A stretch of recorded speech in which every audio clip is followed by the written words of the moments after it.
quiet village, surrounded by green hills, there lived a young sculptor. He was neither rich nor famous. He lived in a small house and earned his living by making household objects from stone.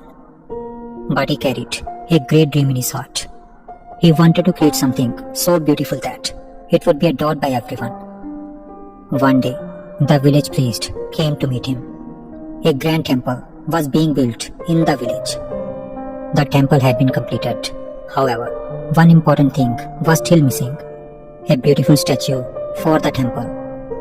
The priest said to the sculptor, "Can you create a statue for us?"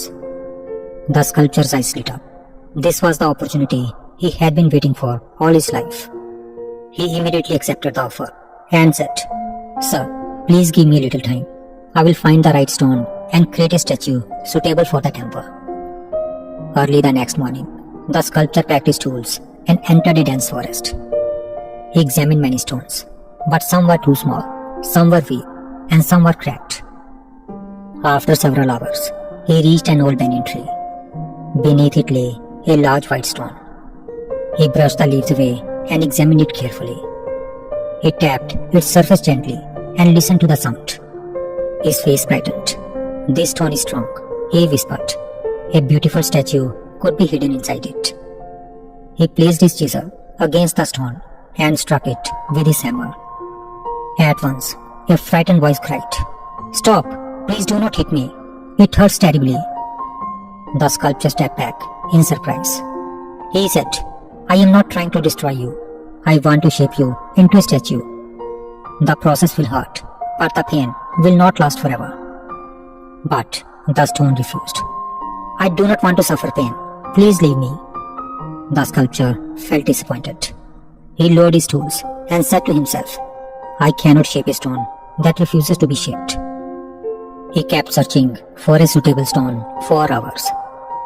By evening, he reached a river bank and noticed another strong stone of grey color.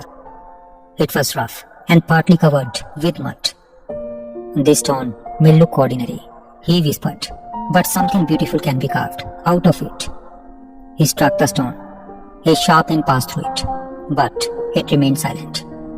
He struck it again, and small pieces fell away from it. For a moment, the stone wondered, "Is he destroying me?" Then it remembered the sculptor's words. Something beautiful can be carved out of the stone. The stone gathered its courage and decided to trust him. The sculptor worked for many days, and the sound of his hammer and chisel echoed through the forest.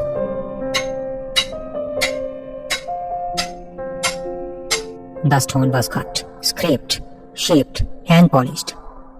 Every strike caused pain to the stone, but it remained silent. At times, it wanted to ask the sculptor to stop, but it reminded itself, "If I give up now, all the pain I have already faced will be wasted." Slowly, a face started to appear from the stone, followed by eyes, hands, clothing, and ornaments. After several weeks, the statue was finally completed. The next day, the morning sunlight fell upon the finished statue. Its face looked so peaceful and kind that it seemed almost alive. The sculptor returned to the village and told the priest about it. The next morning, all the villagers entered the forest with a decorated cart, flowers, drums, and music. When they saw the statue, they were amazed. They placed it on the cart, covered it with flowers, and carried it toward the village with great respect. On the way, they passed the banyan tree. The first stone saw the second stone on the decorated cart, while people showered flowers upon it. "That stone once looked more ordinary than I look," it thought. "Why is everyone honoring it?" Then it remembered the sculptor's hammer and became silent. The villagers installed the statue inside the temple, dressed it in fine clothes, decorated it with flowers, and offered prayers. A few days later, the priest said to the sculptor, "We also need a strong stone outside the entrance where people can break coconuts." The sculptor recommended the first stone and led several villagers back to the banyan tree. When the stone saw them, it felt excited. Perhaps They have finally understood my value, it thought. Maybe they will place me inside the temple too. The villagers tied rope around it and dragged it to the village. But instead of taking it inside, they placed it at the temple entrance. The next morning, people arrived with flowers, sweets, and coconuts. Inside the temple, they decorated the statue and bowed before it. Outside, they broke coconut against the first stone. Bang!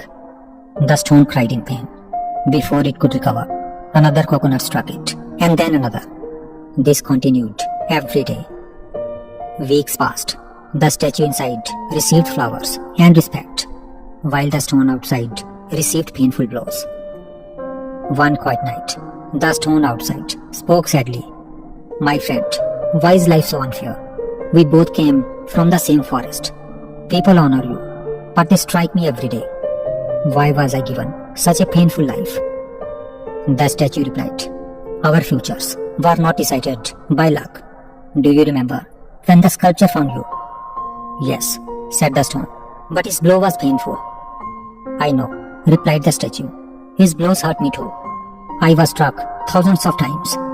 Pieces were broken from me, and I was cut, scraped, and polished. There were moments when I wanted to give up. Then why did you remain silent? Asked the stone. The statue replied, because I understood that he was not trying to destroy me. He was removing everything that stopped me from becoming what I could be. The statue continued, you chose comfort for a few moments. Now you face painful blows every day. I accepted temporary pain, and it changed my future. If you had allowed him to shape you that day, you might have been standing here today. Listening to this, the stone finally understood. The difference between them was not strength, appearance, opportunity, or luck. One had run away from the pain of growth, while the other had accepted it. One chose temporary comfort and received lasting pain. The other accepted temporary pain and received lasting honor. Life often shapes us through struggle.